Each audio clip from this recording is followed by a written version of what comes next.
Beatrice Venezzi della nomina direttore d'orchestra della Fenice. Ancora nessun successore è stato individuato. Il sovrintendente chiude il caso, ma resta il nodo del futuro. La nota di Palazzo Chigi, la Premier non coinvolta.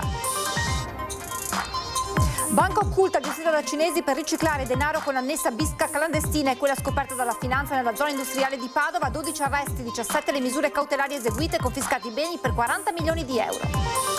Da Roma a Bassano del Grappa, l'inchiesta sulla cosiddetta squadra Fiore tocca anche il Vicentino. Spunta il nome di un noto imprenditore bassanese, perquisizioni e sequestri dei carabinieri della Rossa.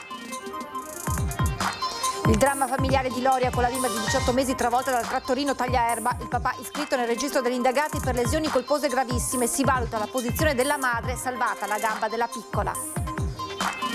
Mini epidemia gastrointestinale in una delle aziende bellunesi con il maggior numero di dipendenti, circa 1000. La situazione però è sotto controllo.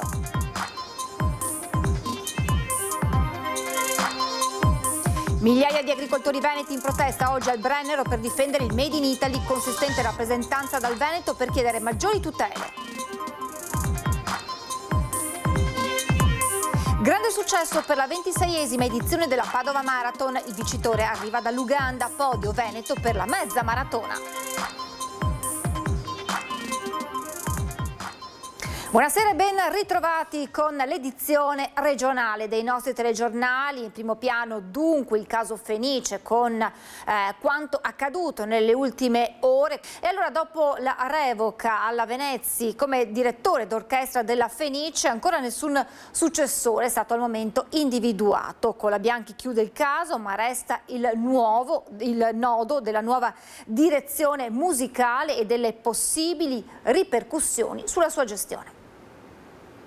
Allora, per adesso non è previsto alcun nuovo nome. Sicuramente valuteremo tutti i nomi possibili, ma per il momento sia ancora prematuro perché non è stata fatta una valutazione su questo aspetto.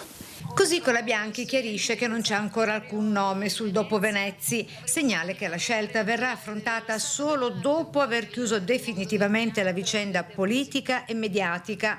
La decisione di rompere con la Venezzi, giunta nelle scorse ore dopo le sue dichiarazioni al giornale argentino La Nación, ritenute offensive e lesive verso orchestra e fondazione. Le dichiarazioni che erano lesive della dignità dell'orchestra, questo non poteva essere accettato, perciò ho proceduto come sapete. Lesive della dignità dell'orchestra e non soltanto, anche degli stessi incaricati dirigenziali del teatro. Lesive della dignità dell'istituzione e quindi per tutelare l'istituzione era necessario prendere questa iniziativa.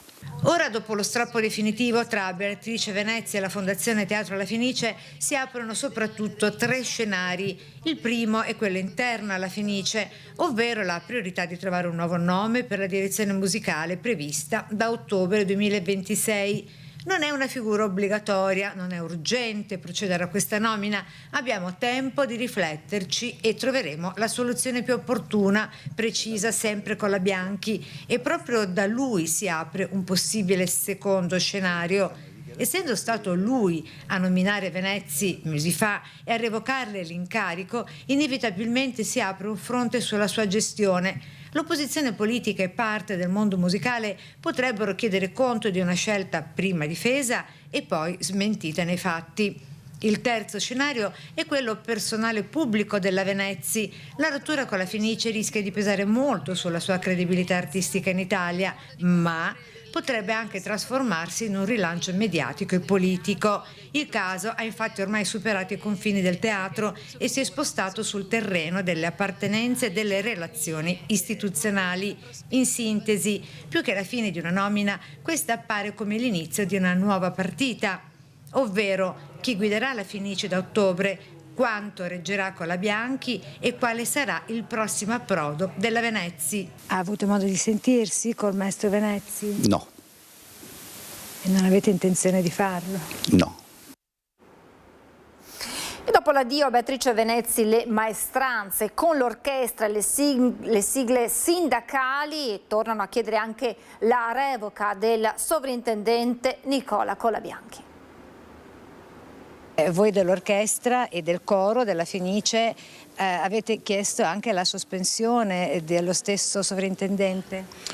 Sì, certamente questo è un passaggio importante, la revoca della Venezia è un passaggio importante perché tutto è partito da lì, però purtroppo questa direzione, il sovrintendente in particolare, non gode più della stima non solo dell'orchestra, del teatro, di tutti i lavoratori del teatro, ma anche del pubblico e di una importante parte della critica nazionale e internazionale, quindi il problema rimane, il problema del sovrintendente rimane. Così Trentin, dopo la revoca della Venezia, a nome del sindacato torna a chiedere anche quella del sovrintendente Colabianchi, appoggiato invece dal ministro Giuli e dalla premier Meloni. A pensarla diversamente, il corpo d'orchestra invece che continua a chiedere le dimissioni del sovrintendente, peraltro già avanzate mesi fa. Nelle scorse ore i festeggiamenti intanto alla notizia del Requiem della Venezia, con il pubblico e l'orchestra in piedi all'unisono dentro come fuori il teatro, appresa la notizia. Noi rimaniamo fermi sulle nostre istanze perché sono molteplici e logicamente questo è un atto dovuto che finalmente è giunto al termine. E andremo avanti perché abbiamo un mandato dei lavoratori che rimane fermo e quindi adesso c'è del lavoro da fare. Sulle questioni ancora aperte al Teatro La Fenice non soltanto le maestranze ma anche il sindacato regionale con la CISL che da qui auspica un punto zero di partenza, anzi di ripartenza. E con questa decisione di fatto si possa adesso ripartire da zero. Ovviamente questo è un auspicio dettato anche dal fatto che noi dobbiamo affrontare tantissimi altri argomenti all'interno del teatro e quindi per affrontare questi argomenti c'era la necessità di avere un clima più disteso, cosa che prima purtroppo non c'era. Infine, da donna a donna, il fair play e l'eleganza con cui questa violinista dell'orchestra La Fenice augura il meglio alla Venezia. In orchestra, in tutto il teatro, donne ce ne sono tantissime, basta vedere i nostri video, insomma siamo in tante musiciste, ma in tutti i settori, chiaramente nel coro per ovvie ragioni, e nei reparti tecnici, per cui non c'è mai stata questa discriminazione, è stata solo una questione di metodo non condiviso. E quindi non saprei cos'altro dirle se non augurarle una buona fortuna. La vicenda della bimba di 18 mesi di Loria, travolta dal trattorino tagliaerba guidato dal papà, l'uomo è stato iscritto nel registro degli indagati. Da una parte le indagini dei carabinieri, dall'altro gli sforzi dei sanitari. Si muove almeno su due piani la vicenda della bimba travolta dal trattorino tagliaerba guidato dal papà 31enne, che ora si trova iscritto nel registro degli indagati per lesioni colpose gravissime. Un atto, quello dell'iscrizione, avvenuto a sua garanzia, con il pubblico ministero che potrà chiedere al GIP la nomina di un curatore per presentare la denuncia, trattandosi di un reato non procedibile d'ufficio. La procura trevigiana sta valutando anche la posizione della madre, 29 anni. Nel suo caso l'ipotesi è quella di un'eventuale omessa custodia, resta ovviamente sotto sequestro il mezzo. Si devono ricostruire gli istanti che hanno preceduto l'incidente, cosa sia successo nel giardino dell'abitazione tra i campi di Ramon di Loria in un sabato che doveva essere di tranquillità domestica. La bimba che gioca accanto alla mamma, il papà impegnato nel taglio dell'erba, poi quella retromarcia con la figlioletta rimasta travolta. Passaggi giuridico-legali definiti dovuti dagli inquirenti, con la piccola ancora ricoverata in pediatria intensiva pediatrica a Padova e sottoposta a una serie di interventi chirurgici d'urgenza. Uno in particolare avrebbe permesso di salvarle la gamba. Il quadro resta delicato, la prognosi riservata, ma sembrano affacciarsi segnali di speranza. Ma c'è un ulteriore piano, un terzo, quello psicologico. Lascerei tutte quelle che sono le riflessioni relative al campo del penale, del giuridico in una fase successiva. Mai nella pratica clinica il dolore cura. Quindi, siccome siamo in una fase in cui la bambina deve essere curata in modo particolare, io sono dell'idea che non ha nessun senso aggiungere dell'ulteriore dolore. È quindi una questione di priorità per Mirko Casteller, psicoterapeuta castellano. La sua è una riflessione amara. Nessun giudice può infliggere una condanna peggiore di quello che la vita ha già riservato per questi genitori. Una vera e propria banca occulta per riciclare denaro scoperta dalla Guardia di Finanza di Venezia e Padova nella zona industriale della Città del Santo. Un caseggiato anonimo in zona industriale con gli ingressi videosorvegliati e accanto una bisca clandestina emersa durante le indagini. Era nascosta qui la banca occulta gestita da un sodalizio di cittadini cinesi con al vertice un vero e proprio CDA. Qui nascosti in borse della spesa o scatole di scarpe arrivavano ogni giorno fiumi di denaro che venivano poi riciclati. Un'indagine lunga partita dal controllo del territorio ha permesso ai militari dei comandi provinciali della Guardia di Finanza di Venezia e Padova, coordinati dalla Procura di Padova, di indagare 21 persone, 17 le misure cautelari eseguite per reati diversi, tra i quali l'associazione a delinquere, 7 in carcere, 5 agli arresti domiciliari, altri 5 con l'obbligo di firma. Non abbiamo trovato un vero e proprio capo dell'organizzazione, ma una serie di personaggi che avevano un ruolo importante di promotori e di coordinatori di questa associazione. Poi il problema è che sicuramente ci sono dei contatti direttamente anche con la madrepatria, con la Cina, e lì chiaramente diventa difficile andare a investigare. Nella banca contasoldi, cassaforti, un ingresso sorvegliato e permesso solo a volti noti. I 3 soci avevano accanto 2 donne, una che gestiva la raccolta e la distribuzione del contante, l'altra coinvolta nella rete di prestanome. Accanto ai 3 soci anche un soggetto definito il commercialista, specializzato nella gestione delle società di comodo e nel trasferimento del denaro all'estero, una struttura flessibile in grado di usare anche le criptovalute. Davvero molto avanzati tecnologicamente, utilizzando comunque un sistema anche antico che è quello della banca occulta e quindi un rapporto di fiducia. Loro avevano disponibilità di cambiare l'assetto finanziario in base alle esigenze del cliente. Il cliente voleva contante? Provvedevano al contante. Il cliente voleva invece investimenti particolari tecnologici con criptovalute? Offrivano anche questo servizio. Oltre 200 i militari impegnati in 35 perquisizioni domiciliari nelle province di Padova, Venezia, Treviso, Brescia, Milano e Prato, che hanno sequestrato 200.000 euro in contanti, $1 milione in criptovalute, gioielli e orologi di valore. Autorizzato il sequestro preventivo di beni e contanti per 40 milioni di euro, una rete capillare e sovranazionale con contatti in diversi paesi europei, tra i quali la Germania, 3 i punti di raccolta individuati tra Padova e provincia. Le indagini, anche tecniche, soprattutto tecniche, ci hanno permesso di individuare tanto la banca quanto almeno 3 centri di raccolta del denaro, 2 abitazioni private e un ufficio all'interno del centro ingrosso Cina. La banca prestava denaro a usura con tassi del 120%, ma finanziava anche i giocatori d'azzardo della vicina bisca clandestina. Emersi contatti con diversi imprenditori italiani, tra di loro uno domiciliato a Dubai e posto agli arresti domiciliari per aver riciclato tra ottobre e lo scorso aprile 600.000 euro in contanti. Dalla Procura di Roma fino a Bassano del Grappa l'inchiesta sulla cosiddetta squadra Fiore tocca anche il Vicentino. Spionaggio e peculato, l'inchiesta arriva a Bassano, un'indagine che parte da lontano, dalla Procura di Roma, ma che ha fatto tappa anche nella città del Grappa. Al centro la cosiddetta squadra Fiore, 11 indagati, accuse pesanti che vanno dall'accesso abusivo ai sistemi informatici fino appunto al peculato.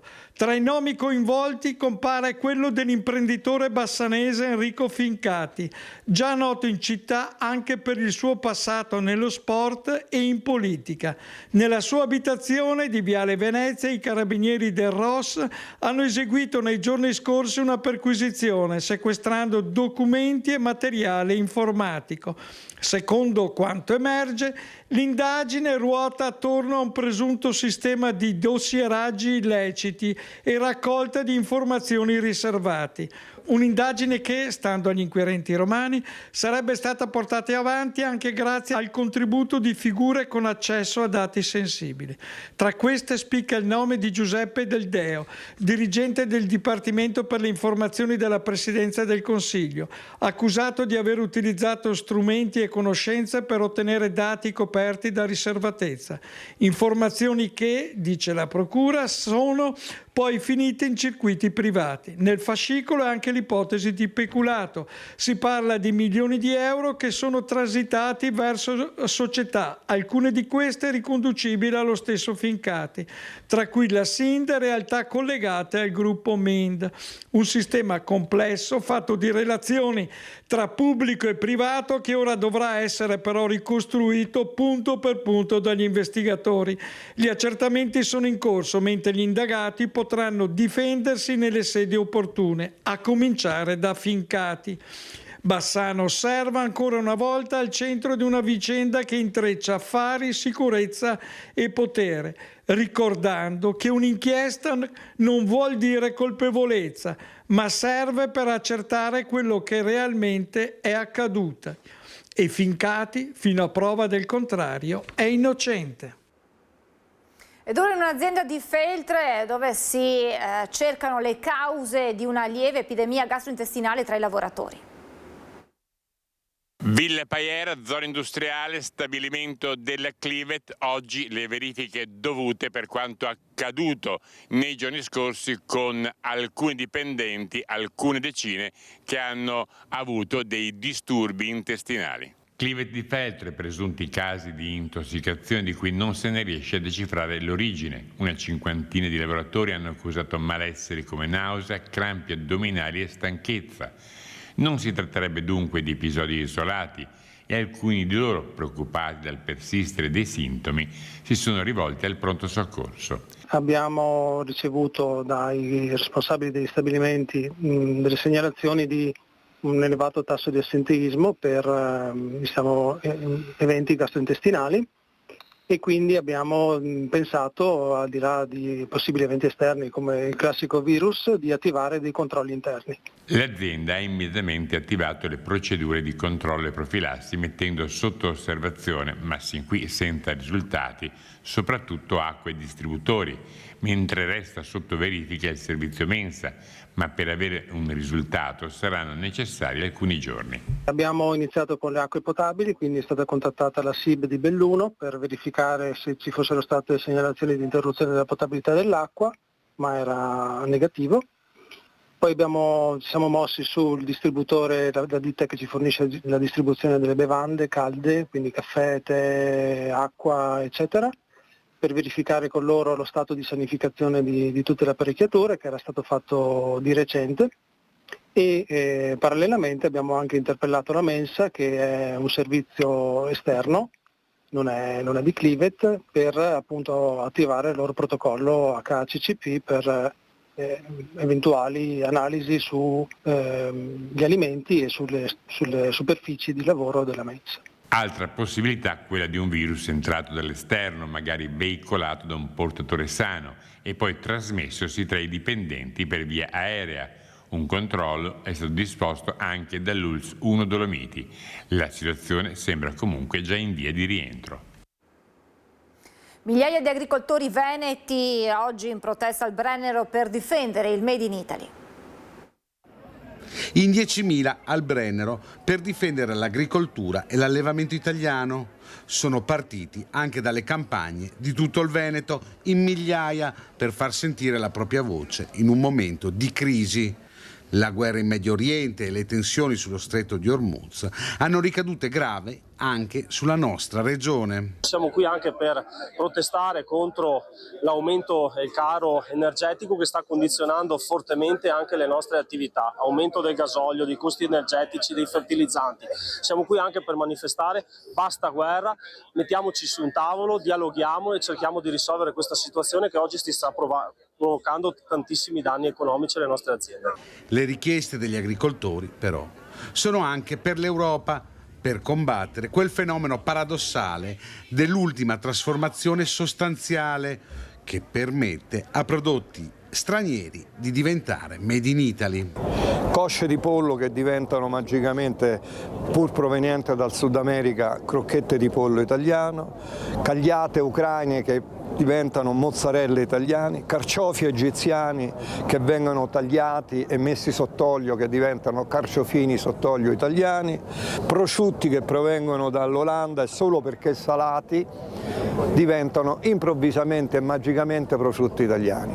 Il tema della tracciabilità interessa i produttori, ma anche i consumatori che con queste regole non riescono a ricostruire la filiera dei prodotti che portano sulle loro tavole. 20 miliardi è il valore economico che viene sottratto al lavoro dei nostri agricoltori tramite l'ultima trasformazione consentita dal regolamento del codice doganale, un qualcosa che va combattuto con forza, almeno per quanto riguarda la filiera agroalimentare. Siamo riusciti a ottenere in Italia l'obbligo dell'origine su tante filiere agroalimentari, ma questo non vale quando noi esportiamo i nostri prodotti nel resto del mondo. È proprio quello che chiediamo alle istituzioni europee: maggiore trasparenza, obbligo dell'origine in tutti gli Stati membri, dando evidenza al singolo paese da dove proviene il prodotto agricolo.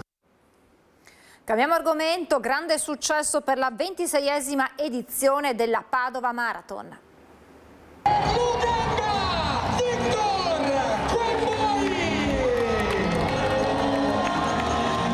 Terzo 2 anni fa nella mezza maratona, secondo nel 2025 sui 42 km. Finalmente quest'anno l'ugandese Victor Chembowi raggiunge il gradino più alto del podio della Padova Marathon 2026. Dietro di lui dal Kenyan Labav Chekrom al secondo posto, al terzo posto invece Terence Bisosa del Burundi. La keniana Gladys Chemutai domina la gara femminile, seguita da 2 connazionali. Per la mezza maratona maschile invece il podio è tutto italiano.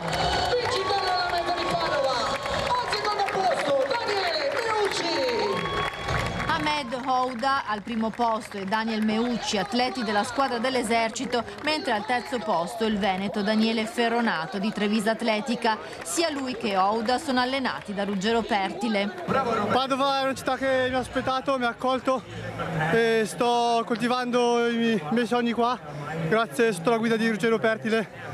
E sono molto contento di aver lasciato un'impronta e poi ci tenevo tantissimo a far bene perché sono strade che conosco e quindi è veramente un'emozione. 6.000 gli atleti che hanno preso parte a questa edizione della Padova Marathon, arrivati da 70 paesi del mondo. Abbiamo atleti di casa, abbiamo atleti internazionali, ci tengo a sottolineare che abbiamo accolto 70 paesi diversi, abbiamo distribuito pettorali per i 5 continenti, addirittura abbiamo avuto atleti che ci hanno raggiunto dall'Australia. Io personalmente ho dato un pettorale a un ragazzo del Kazakistan, quindi Padova sempre più internazionale. A premiare il vincitore è stato il presidente del Veneto Alberto Stefani.